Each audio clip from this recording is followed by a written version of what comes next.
into this goal. Kieran, we've already heard call it the best goal in the history of the derby. Stu, you've listed it among the best goals you've ever seen whilst covering Ipswich Town. And there's a couple of others you might want to mention in there that you've listed. But who said that Philogene was a flop? Who said he should be dropped? What idiot was that? Oh yeah, that was me. But he's on absolute fire. And again, going back to social media, there's a lovely clip from behind the goal with the sounds of Billie Jean being played over it as he spins very sort of balletically away from the Norwich defender, and then absolutely bloody leathers it. The ball was actually picking up pace as it hit the net. It was a sensational goal, Stewie. Absolutely sensational. Came at just the right time as well, didn't it? As you say, nervy start to this game. Few errors, goal disallowed. Get themselves in front from a corner. Okay, shake that off, move on. Get in the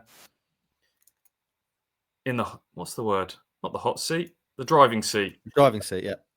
And then concede straight away. Major body blow. How are they going to react? And then towards the end of that half, I'm just looking at it, 42nd minute, Josh Sargent sort of the sea parted a little bit and thankfully he hit a bit of a tame shot at the goalkeeper, edge of the box. Cernak rifled one just wide on 43. I'm not quite sure what the mood would have been at half time if they'd have gone in 1-1 or even 2-1 down.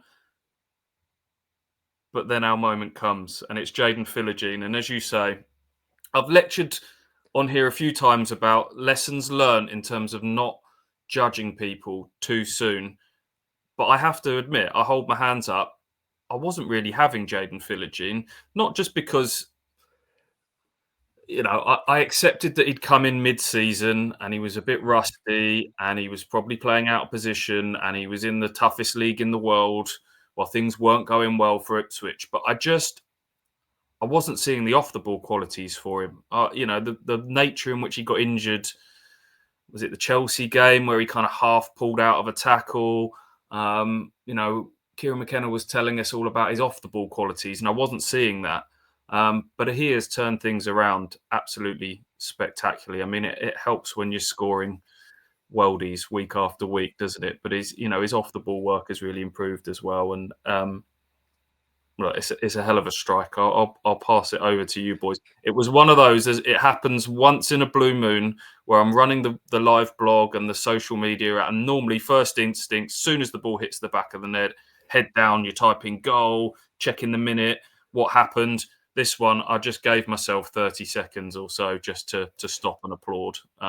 This got me out of my seat and made me break press box etiquette. It was something very special, and we're going to remember it for a long time. Yeah. AJ, your thoughts on this goal? I mean, I make no apologies for spending a bit of time talking about this goal because it is, as you said, an iconic moment, will be remembered for years to come. It's the fact it is actually picking, if you watch it on replay, it's actually getting faster as it hits the net. Like it somehow picks up pace. It's purely from aesthetic, it's beautiful as well.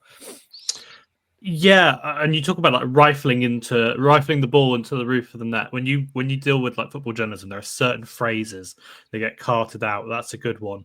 And usually when you think about that, it's usually inside the 6-yard box. It's powerful strike. It's quite similar to probably to kit praise when you think about that phrase of smashing it in. It's still rising. It hits the roof. But to have the technique to do that from, and I think we've had a bit of a debate on distance. I think we're somewhere kind of 25, 30 yards is the verdict, what we're going with. And to be able to do that is crazy. And in real time, it didn't look like it took a deflection. I've seen an angle. When you look at the actual replay, the TV replay, it looks like it takes a nick off Harry Darling. You watch it back, and it's the angle that you mentioned, the one where it's behind the goal. It's such a smooth shot. Doesn't hit anyone at all. It's totally clean. No deflection. I think it's the spin that also makes it. And there were a few in this game, the way that they kind of just sent Norwich players flying. One of my favourites was Kiyusta did a spin. I know he lost the ball after, but he sent a Norwich player absolutely tumbling head over, which was funny. And the way that Philogene takes this one and just manages to take the ball off him with the spin. It's not a spin past the player. He gains possession by doing the spin to work himself into space. he kind of lines himself up and he has options either side. And remember, with Jaden Philogene's goals as well, they all have come from the left. They've all been brilliant goals where he's cut in from the left onto his right, or done something like that, or weaved in past the right back. This is such a central position. He had options. The bravery as well in a game like that to take aim like that.